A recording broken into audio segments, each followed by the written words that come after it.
Hey everybody, welcome to Always Bored Never Boring. As you may well know, I love Warhammer Quest Cursed City, but having recently reviewed the Night Wars and Nemesis expansions, it became apparent that the full campaign, spanning the core set and those two expansions, has quite a lot of grindy filler in it, and the through narrative isn't strong enough to support the campaign's entire length. I thought it might be a fun exercise to try to streamline the campaign, reducing the need to repeat missions and trying to keep the adventure focused on advancing the plot rather than treading water. So in this video I'm going to go through a suggested path from beginning to end, with any necessary modifications of rules along the way. I've aimed to minimise those rules changes, and also I'll be keeping spoilers to an absolute minimum. Let's see how we get on. First, before we look at any specific quests, we need to change how experience works in general. As we are switching to a narrative driven campaign, we need our heroes to level up to match the threats they are facing, so we are removing the experience system completely. From now on, every hero will automatically gain a level at specific milestones during the mission and will acquire the new class traits associated with that level. Heroes who aren't actively on quests are still making trouble in the city, running interference, saving civilians, clearing out vampire nests, so it's only right that they go up in level along with whichever heroes you were playing with at the time. This change means that you are always at the right level for the challenge at hand, and you can always select from all of your surviving heroes, even if you haven't been using them before. With that change made, we can turn to the core game quest, Ulfin Khan in Peril.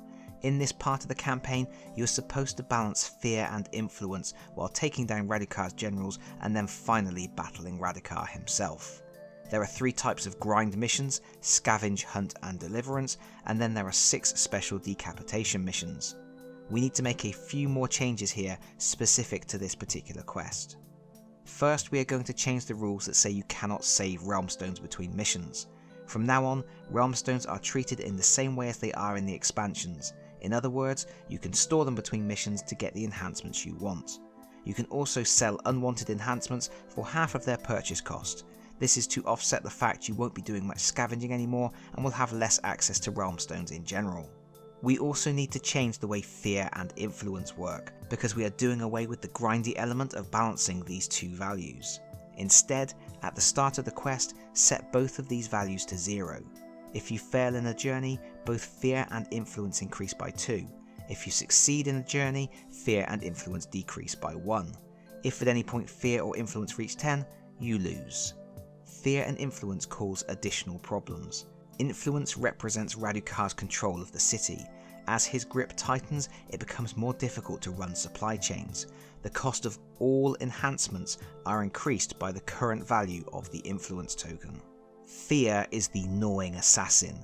As it grows, people lose hope, and minor ailments seem to become life-threatening wounds as if they are imbued with dark magic. Between missions, when you roll the quest dice to see if an out-of-action hero survives, if a hero has an ailment, you must reduce your roll by the current fear value rather than just reducing it by 1, so there is an increased chance of death when fear is running wild. With those changes made, we are ready to create the narrative for Ulfin Khan in Peril.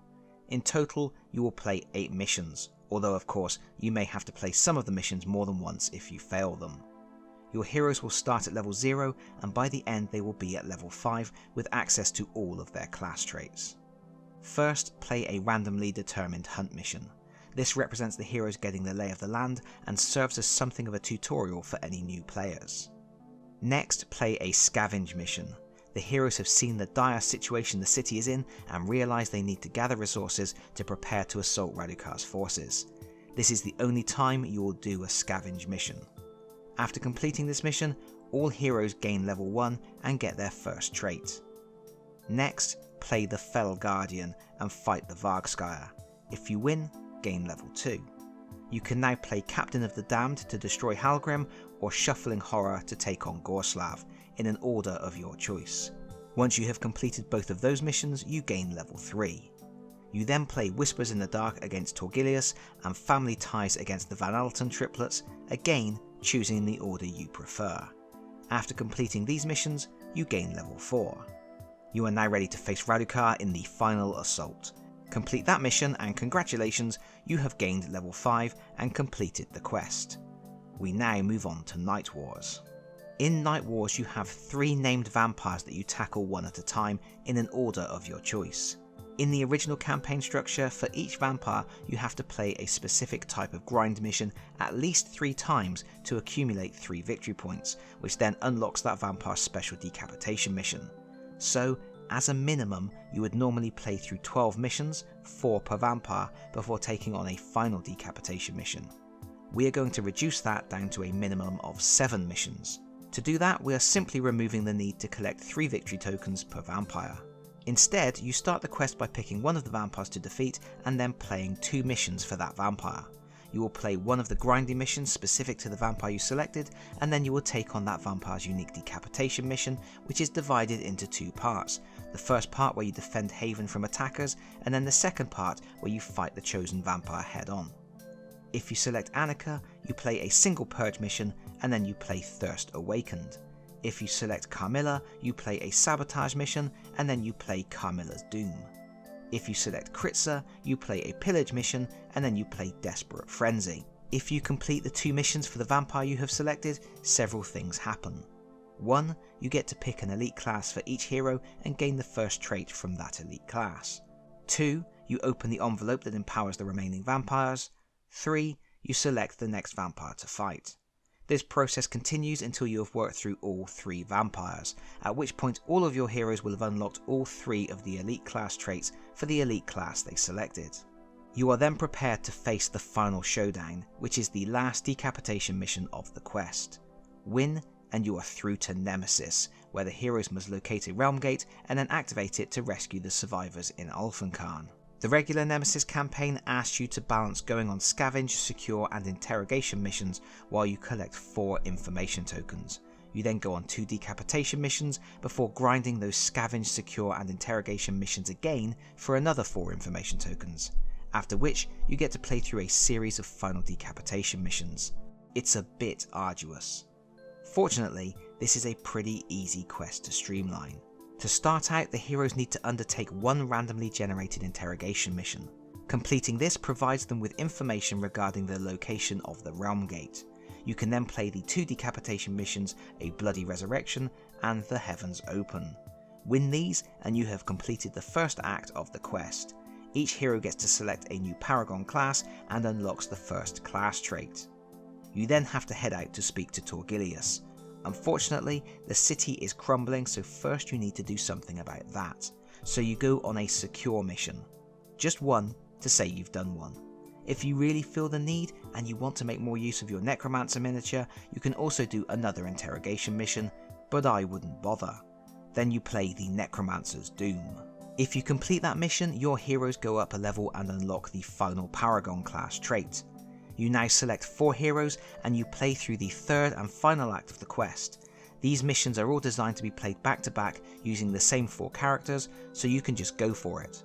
Make it through all of those decapitation missions and you have completed the game. Well done.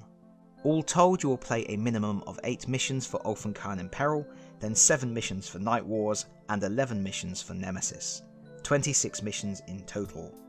Allowing for failing a few times, you are still looking at around 30 games or so for the full campaign, which is a decent amount of games, and you will have played each mission type at least once. But the most important thing is, apart from repeating failed missions, every mission you undertake is going to be different, and every mission is going to advance the storyline. And of course, this doesn't mean you won't ever play all those other hunt journeys or scavenge journeys or deliverance journeys. You can still pick any mission you want when you play a one-off dungeon plunge, throwing in extra adversaries from the expansions as you wish. Finishing the campaign doesn't mean finishing with the game. But I am about finished with this video. Of course, there are lots of ways to trim down the length of a campaign or reduce the grind. This is just one way of approaching the challenge. Hopefully it has been food for thought, serving as some kind of stepping off point for people to work with their own tweaks and modifications. And that's it from me for now. This is my last video before Christmas and I will not be uploading a video on Boxing Day, but you can expect to see me back in action on Wednesday the 28th of December. Hopefully I will see you all then. If you have liked this video, please consider pressing the like button. If you have really liked the video, please consider subscribing if you don't already do so. And hopefully I'll see you all again very soon. Bye bye everyone. Bye bye.